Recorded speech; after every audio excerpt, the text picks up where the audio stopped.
We are going to start chapter number 11 now. अब उसके points to remember से start करते हैं। तो चैप्टर नंबर 11 के ऊपर अगर मैं इसको एक टाइटल में इसको कलम बंद करना चाहूं तो याद रखें, दिस इज अबाउट रो, झगड़ा बिटवीन चिप्स एंड राल्स्टन। जनाब, राल्स्टन एफिशिएंट था, बेरहम था, बामकसद था, लेकिन जनाब ये दूसरे इसे बिल्कुल भी पसंद नहीं करते थे, ये बात याद रखिएगा। दूसरी बात, राल्स्टन एक लाइव वायर था, यानी बहुत ही एक्टिव, चाको चौबंद, फाइन पावर ट्रांसमीटर था, अपनी जैसी ताकत दूसरों के अंदर भरना जानता था, लेकिन हर कोई ये कहता था कि इससे बच के रहना। जनाब, चिप्स साहब एक वाहिद शख्स थे उस पूरे स्कूल में जो उससे किसी किस्म के डर या इस किस्म के किसी मामले को लेकर बॉदर नहीं करते थे, वो उनकी परवाह नहीं करते थे। In other words, mister chips साहब को लगता था कि जनाब उनको राल्स्टन के साथ इनको बात करने की या उसे इनके साथ बात करने की जरूरत नहीं है, क्योंकि वो काम अपना विलिंगली करते हैं, दिल से करते हैं, ईमानदारी से करते हैं, इसलिए कोई जरूरत नहीं है राल्स्टन को इनके साथ और इन्हें उनके साथ को पंगा वगैरह लेने की। और उनको मजीद लगता था कि एज और सीनियरिटी की वजह से वो प्रोटेक्टेड है। लेकिन 1908 में चिप्स साहब जब 60 साल के हुए तो उनकी ये सोच गलत साबित हो गई। डायरेक्ट राल्स्टन एक दिन मिस्टर चिप्स साहब के पास आते हैं। जब मिस्टर चिप्स साहब बिजी होते हैं किसी किताब को पढ़ने या देखने में, तो वो आकर कहते हैं कि क्या आपने अपनी रिटायरमेंट के बारे में सोचा नहीं चिप्स साहब? तो चिप्स साहब एकदम बुकला जाते हैं कि वो तवक्को नहीं कर रहे थे कि डायरेक्ट राल्स्टन इतने अरसे बाद आएगा इनसे बात करने और डायरेक्ट यही सवाल कर देगा। तो मिस्टर चिप्स साहब ने बुखलाए हुए अंदाज से कहा कि नहीं, मैंने इस बारे में नहीं सोचा। लेकिन जब राल्स्टन ने मिस्टर चिप्स साहब को फोर्स करना जारी रखा तो चिप्स साहब गुस्से में आ गए और स्ट्रेट फॉरवर्डली उन्होंने रिफ्यूज कर दिया रिटायर होने से, और इस बात पर इन दोनों के दरमियान झगड़ा शुरू हो गया। असल में राल्स्टन को था कि ये ओल्ड फैशन तरीके से पढ़ाते हैं वो सब्जेक्ट्स जो कि पहले ही ओल्ड हो चुके, जिनकी अब अहमियत भी नहीं रही, लैटिन लैंग्वेज जो सब्जेक्ट है, इसलिए उसको अगर आप अच्छे तरीके से पढ़ाएंगे तो ज्यादा अच्छा है। इसके अलावा इनके प्रोनाउंस करने, प्रोनाउंसिएशन के ऊपर भी मिस्टर राल्स्टन को कुछ तहफुजात थे, तो इसलिए वो चाहते थे कि ये अब छोड़ दें, चले जाएं। जनाब, राल्स्टन को बिल्कुल भी उनके मेथड ऑफ टीचिंग पसंद नहीं था, इसलिए वो चाहते थे कि ये रिटायरमेंट लें, रिटायर हो जाएं। जब ये झगड़ा काफी देर तक रहा तो मिस्टर चिप्स साहब ने गुफ्तगू को ये कहकर छोड़ डाला कि मैं बिल्कुल भी रिजाइन देने का इरादा नहीं रखता, आप जो कर सकते हैं कर लें, यानी जो होता कर लो, मैं रिजाइन नहीं देना। अब जनाब उसी वक्त की खुशकिस्मती चिप्स के लिए और बदकिस्मती राल्स्टन साहब के लिए कि जनाब एक लड़का राल्स्टन से मुलाकात करने के लिए बाहर खड़ा था, तो उसने ये तमाम डिस्कशन को सुना और जाकर नेचुरली उसने ये बात अपने दोस्तों को बताई कि इस डिटेल पूरे झगड़े की, और कुछ जो स्टूडेंट्स थे उन्होंने जाके ये बात अपने वालिदैन को बता दी। अब जनाब बहुत ही कम वक्त में ये खबर पूरे कॉलेज में फैल गई कि राल्स्टन ने मिस्टर चिप्स की इंसल्ट की है। हर कोई मिस्टर चिप्स को फेवर कर रहा था, यहां तक कि टीचर्स भी इकट्ठे हुए राल्स्टन के खिलाफ। टीचर पहले अके थे राल्स्टन से कि ये हमें बहुत काम करवाते हैं, उन्होंने लगा कि लवी राल्स्टन का साथ देंगे, हो सकता है हमारी चिप्स का साथ देंगे, हो सकता है हमारी राल्स्टन से जान छूट जाए, तो इसलिए उन्होंने मिस्टर चिप्स को फेवर करना शुरू कर दिया। जनाब एक दिन ऐसा हुआ कि चेयरमैन बोर्ड ऑफ गवर्नर, जिनका नाम सर जॉन रिवर्स था, उन्होंने ब्रुकफील्ड को विजिट किया। उन्होंने इग्नोर किया मुकम्मल तौर पर राल्स्टन को और सीधा मिस्टर चिप्स के पास गए और जाकर कहा कि गवर्नर्स बिल्कुल नहीं चाहते कि आप रिजाइन दें, आप यहां पर रह सकते हैं, चाहे आप 100 बरस के हो जाएं, अगर आपको लगे आपने रहना है तो आप रहें, और यकीन जाने ये हमारी उम्मीद है कि आप 100 साल जिएंगे। जब कभी मिस्टर चिप्स साहब इस वाक्य को याद करते थे तो वो फूट फूट कर रोने लगते थे। अब इनसे मुताल्लिक क्वेश्चन आंसर्स, आइए अब उनकी बात करते हैं।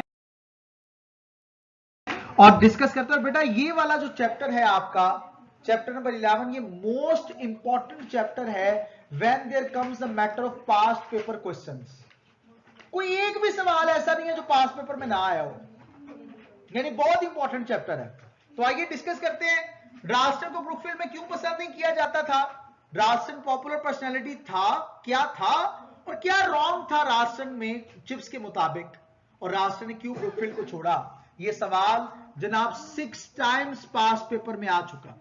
तो जनाब इन सब का आंसर ये रहा कि राल्स्टन स्ट्रिक्ट था बॉयज एंड टीचर्स दोनों के साथ। वो ब्रुकफील्ड को एक फैक्ट्री की तरह चला रहा था। कोई शक नहीं कि वो यूजफुल था ब्रुकफील्ड के लिए, लेकिन वो इंसानी इकदार से आगाह नहीं था। वैल्यूज इकदार, बॉयज, उनके पेरेंट्स, टीचर्स, वो सब उसके खिलाफ हो गए थे और आखिरकार उन्हें ब्रुकफील्ड को छोड़ना पड़ा। ये सवाल जो नेक्स्ट हम पढ़ने जा रहे हैं ये 5 दफा पास पेपर में आ चुका। क्या वीक पॉइंट्स थे जो राल्स्टन ने चिप्स के सामने रखे उनके बारे में, और क्या जेन्युइन ऑब्जेक्शंस, एतराजात थे मिस्टर राल्स्टन के, और क्यों राल्स्टन ने मिस्टर चिप्स को रिटायरमेंट के बारे में बोला, और क्या एलिगेशंस थी जो कि चिप्स के ऊपर लगाई गई राल्स्टन की तरफ से। इन तमाम सवालों का जवाब ये रहा राल्स्टन मिस्टर चिप्स को बिल्कुल पसंद नहीं करता था। उन्होंने इल्जाम लगाया मिस्टर चिप्स पर कि उन्होंने ओल्ड फैशन मेथड यूज करते हैं टीचिंग के, वो ओल्ड प्रोनाउंसिएशन यूज करते हैं अपने लैटिन लेसन के अंदर, वो पढ़ाते हैं क्लासिकी को बड़े ही ओल्ड फैशन तरीके से। बस उन्होंने उन्हें कहा कि आप अपनी रिटायरमेंट के बारे में सोचें। नेक्स्ट क्वेश्चन जो 2011 और 13 में आ चुका, कितनी देर राल्स्टन ने सर्व किया ब्रुकफील्ड में, तो बताएं कब आए थे राल्स्टन साहब। 1900। और गए कब गए। हाँ नहीं चिप्स ने कितनी देर सर्व किया राल्स्टन को, ये सवाल दूसरा है, सॉरी। कब सर्व किया, तो चिप्स अट्रैक्टेड नहीं था उसके साथ, यानी जो चिप्स था उन्होंने सर्व किया राल्स्टन को उसकी हेडशिप के जेरे सर। कैसे किया जरा ये बताएं। तो चिप्स बिल्कुल भी अट्रैक्टेड नहीं थे उनसे, वो विलिंगली काम करते थे, ईमानदारी से काम करते थे, वफादार थे, और उन राल्स्टन साहब के हेडशिप के जेरे सर उन्होंने अपनी पूरी कोशिश की कि स्टूडेंट्स के अफेयर्स में, राल्स्टन के अफेयर्स में अपनी टांग ना अड़ाएं, मुदाखलत ना करें। उन्होंने हर इंस्ट्रक्शन और ऑर्डर पर अमल किया जो राल्स्टन की तरफ से आया था। मजीद बात करते हैं, नेक्स्ट क्वेश्चन की तरफ चलते हैं, और नेक्स्ट क्वेश्चन ये रहा कि लोगों को कैसे राल्स्टन पता चला कि राल्स्टन ने चिप्स की बेइज्जती की, न्यूज जो झगड़े की थी वो कैसे ब्रुकफील्ड में फैली, लोगों को कैसे पता चला इस झगड़े के बारे में, और इंसिडेंट राल्स्टन के झगड़े का चिप्स के साथ कैसे इसके राज से पर्दा उठा।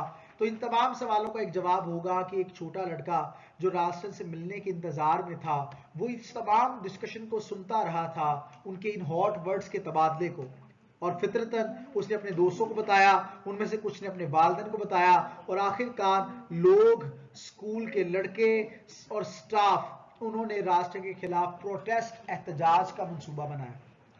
यह सवाल 2018 में आ चुका कि राल्स्टन अपने डिसिप्लिन की वजह से काफी जाना जाता था, कैसे। तो राल्स्टन डिसिप्लिनरी पर्सन था, अपनी हेडशिप के दौरान उसने हर शख्स को यह फोर्स किया कि वो एफिशिएंट तरीके से पढ़ाए। हर टीचर बाउंड था, मजबूर था कि वो नज्म ज़ब्त वाले अंदाज से पढ़ाएगा। ये इसलिए ये सिर्फ एक शख्स की बदौलत था, और उसका नाम क्या था, राल्स्टन।